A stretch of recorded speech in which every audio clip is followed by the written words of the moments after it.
तो anime fans, I am दर्शन और आज हम बात करने वाले ब्लैक क्लोवर्स के कैरेक्टर की बैक स्टोरी के बारे में। इस वीडियो में हम सिर्फ ब्लैक बुल ग्रुप्स के मेंबर्स की बैक स्टोरी के बारे में बात करेंगे। अगर तुम्हें किसी और कैरेक्टर की बैक स्टोरी की वीडियो चाहिए तो कमेंट सेक्शन में ज़रूर लिख देना। सबसे पहले हम बात करने वाले फिनरल की बैक स्टोरी के बारे में। फिनरल की बैक स्टोरी मुझे पर्सनली बहुत पसंद है। फिनरल के माँ बाप अमीर थे। फिनरल के पास बचपन से ही स्पेशल मैजिक की शक्तियाँ थी, जिसका यूज़ करके वो एक पोर्टल खोल सकता है और एक जगह से दूसरी जगह जा सकता है। फिनरल का एक छोटा भाई भी है जिसका नाम है लंग्रेस। हाँ, वहीं गोल्डन डॉन्स का वाइस कैप्टन। बचपन से लंग्रेस का मैजिक फिनरल से ज़्यादा पावरफुल और ज़्यादा अच्छा था और लंग्रेस बाकी सारी चीज़ों में भी फिनरल से आगे था।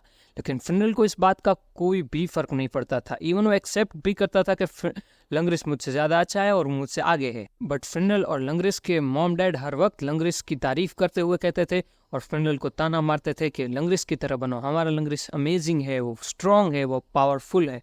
और इन्हीं सारी बातों की वजह से लंग्रेस के अंदर एक एटीट्यूड आ गया था और उसे फिनरल से नफरत होने लगी थी। और इन दोनों भाइयों ने जब मैजिक नाइट का एग्ज़ाम दिया तो फिनरल का सिलेक्शन ब्लैक बुल्स में हुआ और लंग्रेस का सिलेक्शन गोल्डन डॉन्स में हुआ।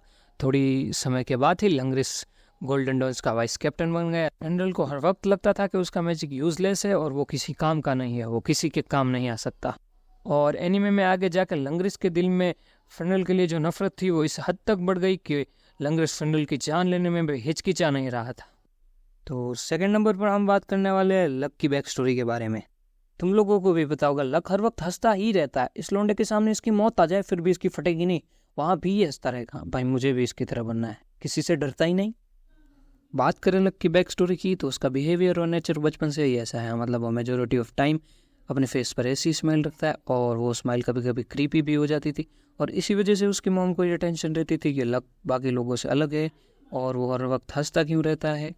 तो लक हर वक्त हंसता रहता था और उसकी क्रीपी स्माइल की वजह से लोग उसके आसपास नहीं आते थे और उससे दूर दूर भागते थे। और एक बार तो हद ही हो गई, उसने अपने बचपन में ही एक बड़ी उम्र के नोबल को हरा दिया। और ये सुनकर उसकी मॉम बहुत खुश हुई और उसे अप्रिशिएट करते हुए कहा कि तुम बहुत स्ट्रॉन्ग हो और तुम हम कॉमनर्स के लिए एक उम्मीद हो। तब से लक अपने मॉम के लिए जीने लगा था।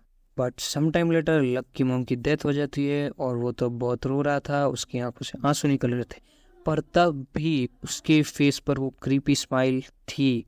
भाई मतलब दिल से दर्द होता है जब ऐसा कोई सीन देखा था। मैंने भी जब देखा था मैं भी चौंक गया था कि ये क्या है भाई, ये क्या है। तो ये थी लक की बैक स्टोरी। बाकी तो तुम्हें भी पता है, ओपोनेंट कितना भी ताकतवर हो, लौंडा हमेशा फाइट के लिए तैयार ही रहता है। This is luck. तो अब बारी आती है गोशे की। हाँ, यही इंसान जो अपनी बहन से बहुत प्यार करता है और ये अपनी बहन के लिए अपनी जान दे भी सकता है और ज़रूरत पड़े तो किसी की जान ले भी सकता है। तो गोशे एक नोबल फैमिली से है और गोशे की फैमिली में 4 लोग थे। गोशे की मॉम, गोशे के फादर और मरी।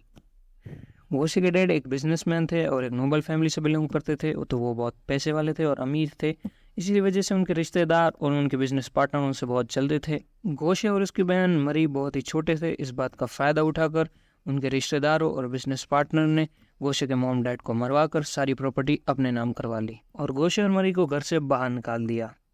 गोशे बहुत छोटा था तो उस टाइम पे वो कुछ कर भी नहीं सकता था। उन दोनों के पास कोई सहारा नहीं था और अब गोशे पर एक रिस्पॉन्सिबिलिटी आ गई थी और वो थी उसकी बहन मरी। फिर वो कहीं ना कहीं से खाना चुरा कर लाता था और मरी को देता था ताकि मरी भूखी ना रहे। गोशे बहुत बार चोरी करते करते पकड़ा भी जाता था और उसे मार भी पड़ती थी। तो हम कह सकते हैं कि ये गोशे की ज़िंदगी का सबसे बेकार टाइम चल रहा था, जहाँ उसे बहुत स्ट्रगल करना पड़ रहा था। फिर आगे जाके गोशे लोगों को धमकाकर उनसे पैसे चुराने लगा और ऐसे ही एक बार वो एक नोबल को धमका के उससे पैसे चुरा रहा था, तभी मैजिक नाइट उसे पकड़कर जेल में डाल देते हैं। थोड़े टाइम बाद किसी वजह से उसकी फ़ाइट कैप्टन यामी से होती है, जहाँ इसलिए वो हार जाता है। उससे फाइट करने के बाद कैप्टन यामी उसे ब्लैक बुल्स ज्वाइन करने के लिए कहते हैं और मरी के एक अच्छे भविष्य के लिए वो ब्लैक बुल्स ज्वाइन कर लेता है। और अगर तुम्हें लग रहा है कि गोशे के ब्लैक बुल्स ज्वाइन करने के बाद मरी किसके साथ रहती थी, तो वो चर्च में रहती थी जहाँ उसके बहुत सारे बच्चे रहते थे। मुझे नहीं पता तुम गोशे के बारे में क्या सोचते हो, तुम्हें ये कितना ही पागल या संकी लगता हो, बट इसने अपने टीनेज और चाइल्डहुड में जो परेशानी और दुखों का सामना किया है उससे शब्दों में बयां करना नामुमकिन है। आज की वीडियो हम यहीं पर ख़त्म करते हैं और बाकी कैरेक्टर्स की बैक स्टोरी की बात हम इस वीडियो के पार्ट 2 में करेंगे।